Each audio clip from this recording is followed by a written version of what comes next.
Hi friends, ഇന്ന് നമുക്ക് ഒരു വറുത്തരച്ച തീയൽ ഉണ്ടാക്കാം. 2 സ്പൂൺ വെളിച്ചെണ്ണ ചൂടാകുന്നുണ്ട്. കടുക്, വറ്റൽമുളക്, അത് കഴിഞ്ഞിത് ഒരു 10-15 ചെറിയ ഉള്ളി, ഒരു ബൗളിൽ അരയിട കൊണ്ട് ചെറിയ ഉള്ളി കഴുകി അരിഞ്ഞു വെച്ചിട്ടുണ്ട്. അതിടാം.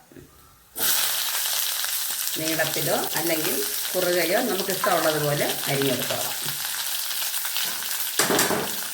ഇതിൽ 2 ഉള്ളി മാറ്റുന്നുണ്ട്. ഈ തേങ്ങ വറുക്കുമ്പോൾ കൂടെ ഇടാനാണ്.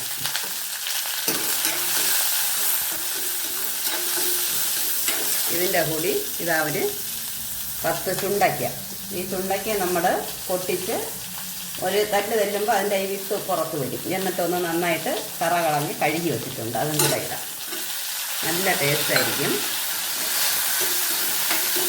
ഇതൊന്ന് വഴണ്ട് വരുമ്പോൾ ബാക്കി ഇതാ നമ്മൾ മുരിങ്ങയൊക്കെ എടുത്ത് വെച്ചിട്ടുണ്ട്. മുരിങ്ങയ്ക്ക ഇവിടെ സീസണായി വരുന്നേ ഉള്ളൂ. പിഞ്ച് മുരിങ്ങയൊക്കെയാണ് ഇട്ടത് വെന്ത് കിട്ടും. അങ്ങനെ മുരിങ്ങയ്ക്ക എടുത്ത് വെച്ചിട്ടുണ്ട്.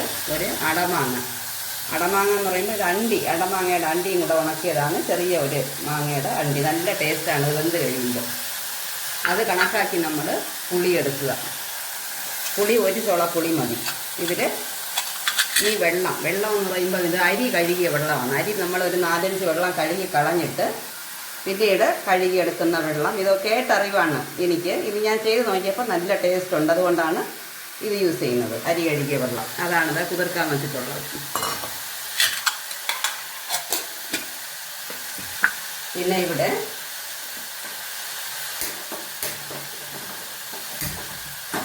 തേങ്ങ വറുത്തെടുക്കണം നമുക്ക്.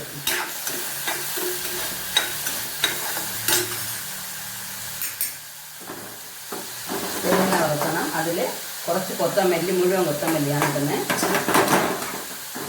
പൊടിയാണെങ്കിൽ അവസാനം ഇട്ടാൽ മതിയാവും. കൊത്തമല്ലി, ഒരു തണ്ട് ഫ്രഷായിട്ടുള്ള കറി ലീവ്സ്.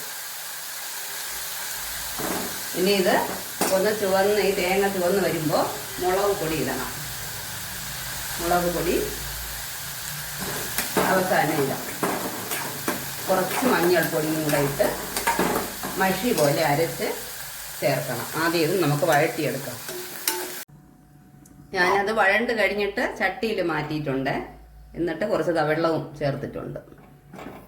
എന്നിട്ടിത് മുരിങ്ങയ്ക്കായ ഇടാം.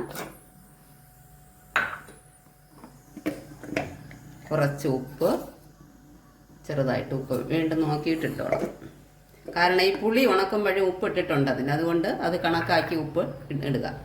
മാങ്ങ. എന്നിട്ട് ഇവിടെ ഇത് നന്നായിട്ട് ചുവന്ന് വന്നിട്ടുണ്ട് വറുത്തത്. ഇതിൽ ഞാൻ മുളക് പൊടി കുറച്ചൊരു 1/4 സ്പൂൺ വറ്റൽ മുളക് പൊടിയും 1 പിഞ്ച് മഞ്ഞളും ചേർത്തിട്ടുണ്ട്. തേങ്ങ, കറി leaves, chilli powder, turmeric powder, പിന്നെന്താ ഉള്ളത്, 1 തണ്ട് കറി ലീവ്സ്, കൊത്തമല്ലി, മുഴുവൻ കൊത്തമല്ലി. പൊടിയാണെങ്കിൽ അവസാനം ഇട്ടോളാം. ഇത്രയേ ഇതിലുള്ളൂ. നന്നായിട്ട് വറുത്ത് വെച്ചിട്ടുണ്ട്. നന്നായിട്ട് ഇത് തണുക്കണം. തണുത്തിട്ട് നല്ല മഷി പോലെ അരച്ച് ഈ കഷ്ണം വെന്ത് കഴിയുമ്പോൾ ഇതിൽ ചേർക്കണം. ചേർക്കുമ്പോൾ ഇനി ഇതായി എടുത്ത് വെച്ചിരുന്ന പുളിയും കൂടെ ഒഴിക്കും. പുളിയും പിഴിഞ്ഞൊഴിക്കണം. അത്രയേ ഉള്ളൂ.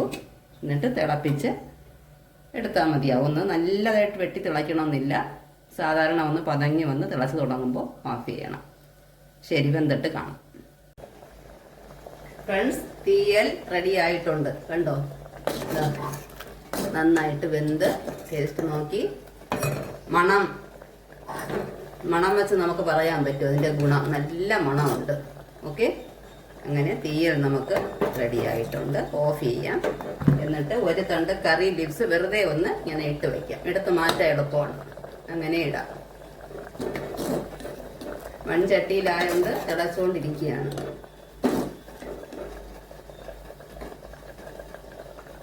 ഈ കൺസിസ്റ്റൻസിയിൽ എടുക്കുക. ചോറിലൊഴിക്കുക. ഇതാ കണ്ടോ, ഈ മാങ്ങ നന്നായിട്ട് വെന്തത് അടിപൊളിയായിട്ട് ചോറിൽ പിഴിഞ്ഞ് കഴിക്കാൻ നന്നായിരിക്കും.